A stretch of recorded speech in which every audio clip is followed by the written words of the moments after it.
మీరు పెట్టిన వాట్సాప్ మెసేజ్లు తీసుకున్నారు, మీరు ఇచ్చిన మెయిల్స్ పంపించిన మెయిల్స్ కూడా వాళ్ళు అన్ని తీసుకొని అన్ని దీంట్లో ఆ డాక్యుమెంట్స్ కూడా తొందరలో కోర్టుకు ప్రజెంట్ చేస్తామని రాసున్నారు. మొత్తం డాక్యుమెంటరీ ఎవిడెన్స్ తొందరలో 1 నెల రోజుల లోపల డాక్యుమెంటరీ ఎవిడెన్స్ మొత్తం కూడా బయటకు వస్తుందని కూడా నేను మీకు మనవి చేస్తా ఉన్నాను. అది పక్కన పెడతాం for a minute. 2019 Jaganmohan Reddy ముఖ్యమంత్రి అయిన తర్వాత ఒక అద్భుతమైన ఆలోచన వచ్చింది. అప్పుడప్పుడు నవ్వద్దా? ఎందుకు నవ్వుతున్నారు మీరు? రాకూడదా మంచి ఆలోచన జగన్మోహన్ రెడ్డికి? అంటే అంత చెడ్డోడా? రాకూడదా జగన్మోహన్ రెడ్డికి మంచి ఆలోచన? మనిషి ఒక కోణంలో ఎక్కడో ఒక దగ్గర కొంచెం మంచితనం ఉంటుంది. ఏపీ గ్రీన్ ఎనర్జీ కార్పొరేషన్ అని ఉంది.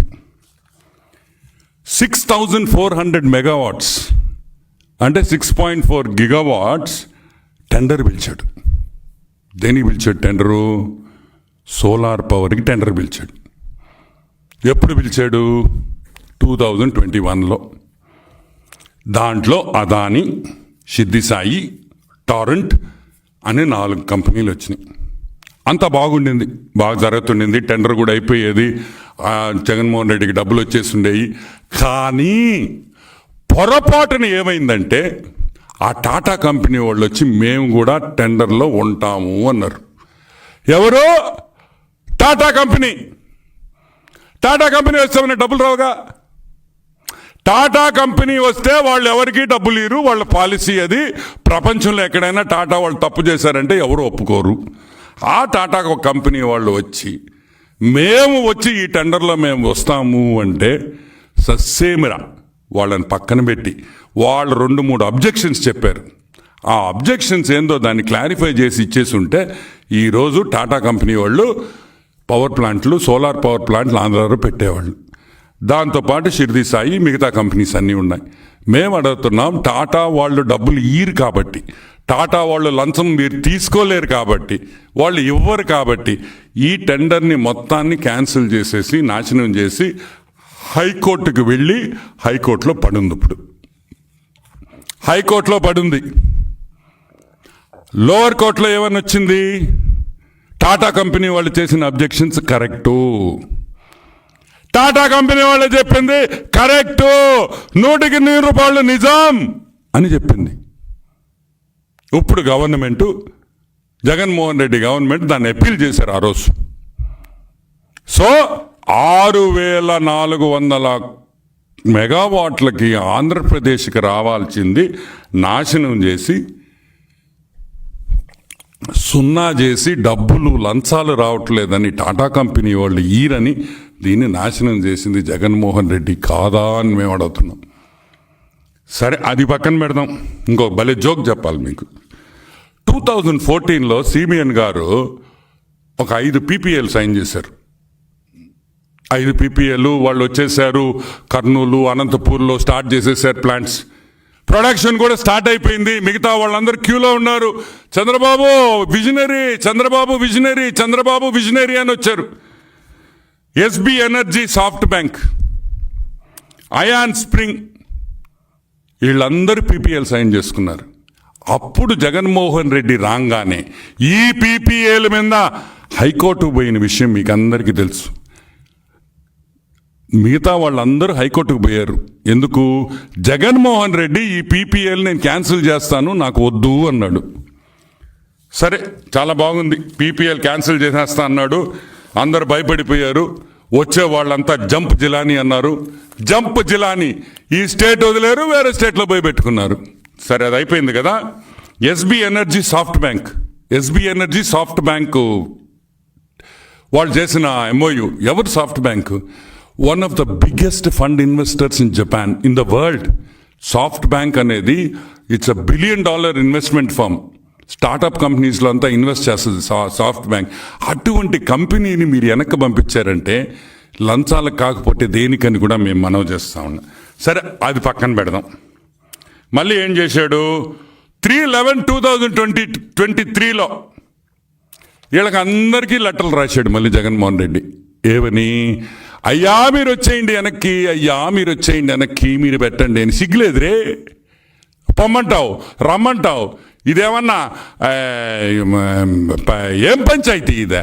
ఎవరు ఇంటర్నేషనల్ కంపెనీస్ రేయ్యా. నువ్వు రమ్మంటే వచ్చేదానికి, పమ్మంటే పోయేదానికి, కూర్చోమంటే కూర్చునేదానికి వాళ్ళు ఏమన్నా నీ కార్యకర్తలు అనుకున్నావా, నీ నాయకులు అనుకున్నావా? సజ్జల రామకృష్ణారెడ్డి రే కూర్చోరే అనగానే పుట్టుకని కూర్చోరే, లేరా అనగా లటకని లేసేదానికే. ఈ ఇంటర్నేషనల్ పీపుల్ వీళ్ళు సాఫ్ట్ బ్యాంకు నువ్వు ప్రాయంగానే వాళ్ళు ఎగేసుకొని గోచి కట్టుకొని వస్తాడు. అన్న పిలిచాడు మళ్ళీ మనం పెడతాం ఆంధ్రాలో అని. నిజంగా నేను ఆ రోజు నువ్వు ఆపకపోయి ఉంటే ఈరోజు ఇంకొక 6,000 మెగావాట్లు మన రాష్ట్రంలో ఉండేది. 6,000 మెగావాట్ల నుంచి 10,000 మెగావాట్లు ఈరోజు మన రాష్ట్రంలో ఉండేది. ఇంకొక రాష్ట్రానికి పోయి తీసుకురావాల్సిన అవసరం ఉండేది కాదని కూడా నేను మనవి చేస్తున్నాను. అదే కాకుండా అసలు ఆంధ్ర రాష్ట్రంలో ఇవన్నీ పెడితే వాట్ ఈస్ ద అడ్వాంటేజ్ చెప్పనా? ఒక మెగావాట్కి 14 లక్షల రూపాయల జిఎస్టీ వస్తుంది. ఎట్టొస్తుంది? కన్స్ట్రక్షన్లో వస్తుంది. Per megawatt you will get 14 lakhs GST గవర్నమెంట్కి. దాంట్లో 50% వేసుకున్నా స్టేట్కి వస్తుంది. ఆ డబ్బులన్నీ పోయినాయి. ఎంత పోయింది? 1260 కోట్ల రూపాయలు రావాల్సిన జిఎస్టీ మనకి వెళ్ళిపోయింది. దేనివల్ల వెళ్ళిపోయింది? నువ్వు 9,000 మెగావాట్స్ రాజస్థాన్లో కొన్నావు. అదే ఆంధ్ర రాష్ట్రంలో పెట్టుంటే మనకి 1,260 crores క్యాష్ మిగిలేది. ఏదో ఒక ప్రాజెక్ట్లో మనం డబ్బులు పెట్టుకోండొచ్చు. సరే, అది కూడా పోయా సంక్రాంతికి. మినిస్ట్రీ ఆఫ్ రిన్యూబుల్ ఎనర్జీ ప్రతి మెగావాట్కి 20 లక్షల రూపాయలు గ్రాంట్ ఇస్తారు. ఎంత ఇస్తారు? 20 lakh rupees గ్రాంట్. 1,800 కోట్ల రూపాయల నష్టం మనకి. అంటే ఈ రెండు కలిపితే ఆల్మోస్ట్ 3,000 crores రూపీస్ ఈ ఒక్క డీల్లోనే మనకి రావాల్సిన ట్యాక్సెస్ ద్వారా, మనకు రావాల్సిన గ్రాంట్ ద్వారా, మనకి వచ్చే ఇన్ఫ్రాస్ట్రక్చర్. ఈ 9,000 కోట్లు 9,000 మెగావాట్లు ఆంధ్రాలో కొట్టుంటే దాని ఇన్ఫ్రాస్ట్రక్చర్ వస్తుంది. ఇక ఇండస్ట్రీ, అది ల్యాండ్ డెవలప్మెంట్ అవుద్ది, ట్యాక్సీలు వాడుకుంటారు, ఫుడ్, వాళ్ళక్కడ పనిచేసే వాళ్ళు ఎంత రొటేషన్ అవుద్దో ఒక్కసారి ఆలోచించుకోమంట. ఇవన్నీ కాదని, ఇవన్నీ వద్దని, నీకు లంచమే ముఖ్యమని చెప్పి ఈరోజు జగన్మోహన్ రెడ్డి లంచాలు తీసుకొని ఈరోజు United states of America court మెట్లు ఎక్కాడనే విషయం మీరందరూ గుర్తుపెట్టుకోవాలని కూడా నేను మనవి చేస్తాను.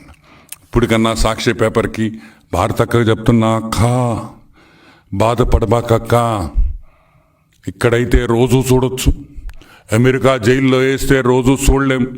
నీకు మంచి అవకాశం కూడా ఇప్పిస్తాం. మేము అంకుల్ ట్రంప్తో మాట్లాడి మీకు స్పెషల్ పర్మిషన్ ఇచ్చి మీరు రోజు కలిసేదానికి అక్కడుండే ఎన్ఆర్ఐలు అందరి తరపున కూడా మేము ప్రెసిడెంట్ ట్రంప్కి పిటిషన్ వేసి మీరు మీ ఆయన్ని రోజు చూసుకునేటట్టు అమెరికా జైల్లో చేసే బాధ్యత మేము తీసుకుంటున్నామని కూడా మనవి చేస్తూ సెలవు తీసుకుంటున్నా. Any questions? Others will close.